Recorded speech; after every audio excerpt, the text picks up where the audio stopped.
असे जे संवाद आहे तसाच एक संवाद भगवद्गीतेमध्ये आहे, भगवान कृष्णाचा आणि अर्जुनाचा। या संवादाचं नाव भगवद्गीता आहे। 700 श्लोकामध्ये भगवंतांनी ही गीता अर्जुनाला कथित केली। त्या 700 श्लोकामध्ये 574 श्लोक हे भगवान कृष्णाच्या मुखातून बाहेर पडलेले आहे। 85 श्लोक आहेत ते अर्जुनाच्या मुखातले आहेत। 40 श्लोक संजयाच्या मुखातील आहे, तो धृतराष्ट्राच्या मुखातला आहे। धर्मक्षेत्रे कुरुक्षेत्रे समवेता युयुत्सवः मामकः पांडवाश्चैव किम कुर्वत संजय। संजयाला दिव्य दृष्टी दिली महर्षी व्यासांनी आणि सांगितलं जे काही घडेल कुरुक्षेत्राच्या भूमीवरती ते सगळं जे आहे तो धृतराष्ट्राला सांग।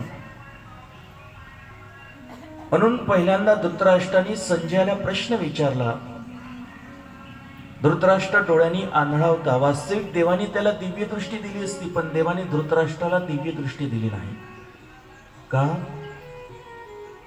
कारण भगवंताला माहिती होतं, व्यासांना माहिती होतं, नळी फुंकली सोनारे आणि इकडून तिकडे गेले वारे। धृतराष्ट्राच्या बुद्धीवरती कुठल्याही प्रकारे गीतेचा परिणाम होणार नव्हता, कारण पुत्र स्नेहे मोहितो।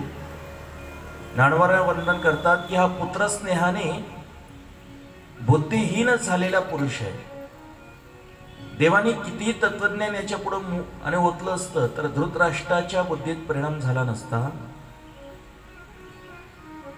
गाढवाच्या पुढे वाचली गीता, रातचा गोंधळ बरा होता, अशी परिस्थिती धृतराष्ट्राची झाली असती। म्हणून देवाने डायरेक्टली धृतराष्ट्राला दिव्य दृष्टी न देता संजयाला दृष्टी दिली आणि संजयाने कुरुक्षेत्रावरती घडलेलं युद्ध, घडलेला जो भगवान कृष्णाचा अर्जुनाचा संवाद आहे तो धृतराष्ट्राला कथित केलेला आहे। अनेक अनेक प्रकारचं तत्वज्ञान अर्जुनाला परमात्मा कृष्ण देतोय, कारण अर्जुन मोहग्रस्त झालेला आहे। ज्यावेळा युद्धभूमीवरती अर्जुन मध्ये उभा झालेला आहे, भगवान कृष्ण त्याचे सारथी होते। सांगितलं म्हणे, देवा माझा रथ दोन्ही सैन्यांच्या मध्ये उभा नेऊन कर। सेनयोर उभयोर मध्ये रथम स्थापयमेच्युत। हे अच्युत, माझा रथ दोन्ही सैन्यांच्या मध्ये नेऊन उभा कर। कौरव पांडवांच्या मध्ये ज्यावेळा दोन्ही सैन्यांच्या मध्ये रथ नेऊन उभा केला परमात्मा कृष्णाने, आणि ज्या वेळा अर्जुनाने समोर दृष्टी टाकली तर त्याच्या समोर त्याने बघितलं आपण ज्यांच्याशी युद्ध करणार आहेत ते सगळे आपले आप्तेष्ट आहेत, स्वकीय आहे। आचार्या पितर पुत्रास्तथैव च पितामह मातुला श्वशुरा पुत्रा शाला संबंधिनस्तथा एतान्न हंतुमिच्छामि मधुसूदन। हे केशव, ज्यांच्याशी मला युद्ध करायचे ते माझे आचार्य आहेत, पितर आहेत, पुत्र आहेत, पौत्र आहेत। या स्वकीयांसोबत मी कसं युद्ध करू? अर्जुन विषाद योग नावाचा पहिला अध्याय। अर्जुनाने ज्यावेळा विषाद निर्माण केला त्यावेळा त्याला मोहातून बाहेर काढण्यासाठी भगवंतानी गीतारूपी तत्वज्ञान त्याच्या समोर ओतलं। दुसऱ्या अध्यायात ज्ञान सांगितलं। मोहातून बाहेर काढण्यासाठी अनेक अनेक प्रयोग करून भगवंत त्याला तत्वज्ञान सांगतात। अरे जो ज्यांना आपला स्वकीय समजतोय ते या जन्मात तुझे असतील, पण पुढच्या जन्मात ते कोण असेल, मागच्या जन्मात कोण होते तुला काय माहिती आहे? म्हणून तर बाने तू आसक्त राहू नकोस अर्जुना। आत्मस्वरूपाचं तुला ज्ञान होणं महत्वाचं आहे। तू देहालाच आत्मा समजून बसलेला आहे। अशोच्यानन्व शोचस्तो प्रज्ञावादांश भासते गतासूंश नानो शोचंती पंडिताः। अरे गेल्या गोष्टीचा जो खेद करत नाही तो अर्जुन असतो। स्वतःला हुशार म्हणवतो, स्वतःला पंडित म्हणवतो आणि अज्ञानासारख्या गोष्टी तो बाहेर काढतो। अनेक प्रकारचं तत्वज्ञान 18 श्लोक म्हणजे 18 अध्यायामध्ये अर्जुनाला देवाने करून दिलेलं आहे। त्याला मोहातून बाहेर काढण्यासाठी देवाने जे तत्वज्ञान सांगितलेलं आहे त्याचं नाव आहे गीता। म्हणून आपल्या हिंदू धर्मामध्ये, सनातन परंपरेमध्ये हिंदू धर्म ग्रंथ जर कोणता असेल तर ती गीता आहे। स्वामी विवेकानंदांनी भारत नाही भारताच्या बाहेर या भगवद्गीतेचा प्रचार केलेला, आणि जो गीतेचं पठन करतो, श्रवण करतो,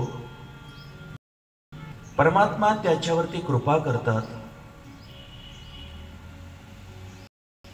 आणि त्याच गीतेवरती भगवान श्री ज्ञानोबांनी अलंकार चढवलेले आहेत। गीतेचं तत्वज्ञान ज्ञानेश्वरीमध्ये ओतलं, त्याचा विस्तार केला माझ्या ज्ञानोबांनी, आणि जगापुढे ज्ञानेश्वरी सारखा ग्रंथ ठेवलेला हे माऊलींची आणि भगवंताची आपल्यावर असणारी कृपा आहे। त्या गीतेचं उद्बोधन परमात्म्याने ज्या दिवशी केलं तो आजचा पवित्र दिवस आहे, आणि त्या अनुषंगाने दोन शब्द या संदर्भाने बोललो।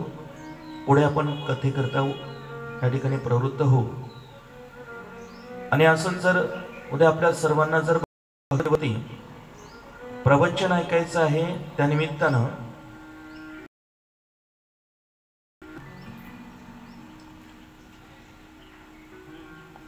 काय त्यांचं नाव ते आपण उद्याचं प्रवचन कुठे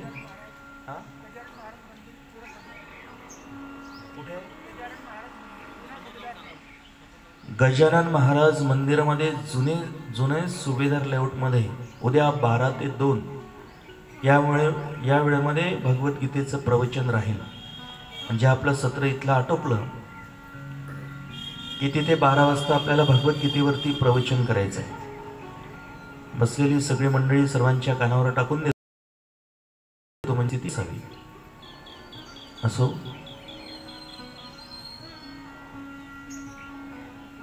परीक्षित राजाला 7 दिवसानंतर मृत्यूचा शाप लागतो।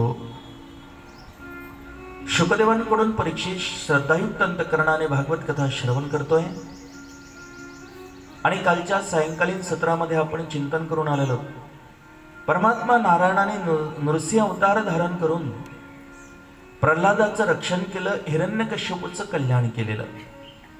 इथपर्यंत भागवताचे 7 स्कंद पूर्ण होतात। अष्टम स्कंदाला भगवान श्री शुकदेव प्रारंभ करतात। परीक्षित चिंतन करतो, पण दुःख प्राप्त झाल्यानंतर सुखामध्ये कोणाला देव आठवत नाही। सगळ्या सुख सोयी अनुकूलता आपल्या घरामध्ये असल्या की देवाचं स्मरण माणसाला होत नाही। सगळी माणसं लौकिकामध्ये, बायका पुरामध्ये गुरफडलेली असतात, आणि ज्यावेळेला दुःख येतं तेव्हा माणसाला देव आठवतो। देवाला आमचं बरं बघवलं नाही, देवाने आमचं बरं केलं नाही, आम्ही देवावर विश्वास ठेवत नाही। लोकांच्या ठिकाणी नास्तिक बुद्धी निर्माण होते, पण संत सांगतात अरे सुखामध्येच परमात्म्याचं चिंतन जर केलं तर दुःखाचा प्रश्न येत नाही। दुःखमे सुमिरण सब करे, सुखमे करीना कोय, मी सुमिरण करे दुःख काहे को होय। परीक्षित तोच प्रसंग निर्माण झाला या गजेंद्र हत्याच्या पुढं। गजेंद्र मोक्ष स्तोत्र या ठिकाणी येत आहे।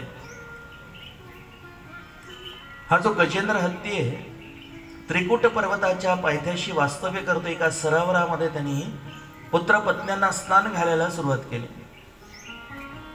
त्याला अहंकार आहे की मी या जंगलाचा राजा आहे, पुत्र पत्न्यांना सांगून ठेवायचा तो हत्ती माझ्या मागे जा, तुम्हाला कोणीच काही करू शकणार नाही, मी सामर्थ्यवान आहो।